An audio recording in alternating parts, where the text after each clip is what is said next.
નમસ્કાર મિત્રો, વિડીયોમાં તમારું સ્વાગત છે। જી હા મિત્રો, અત્યારે હાલના મોટા અને મહત્વના સમાચાર સામે આવી રહ્યા છે। તો મિત્રો, સમાચારમાં વાત કરીએ તો નવસારી જિલ્લામાં આજ રોજ અકસ્માતની ભયાનક ઘટના સામે આવી છે। નવસારી નજીકથી પસાર થતા નેશનલ હાઈવે નંબર 48 પર આજે સવારે ગમખ્વાર અકસ્માત સર્જાયો હતો।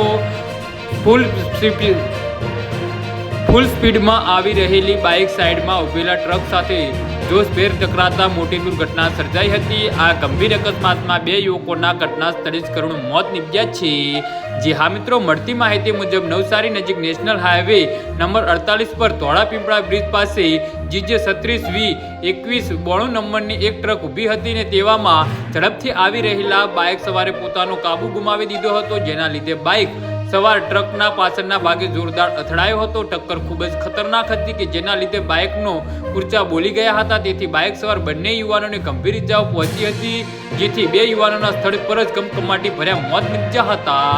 જી હા મિત્રો, તો આના વિશે તમારું શું કહેવું છે તો નીચે અમારી કમેન્ટ બોક્સમાં જરૂરથી જણાવજો અને અમારી YouTube ચેનલને સબસ્ક્રાઇબ કરવાની ભૂલતા નહીં। ધન્યવાદ।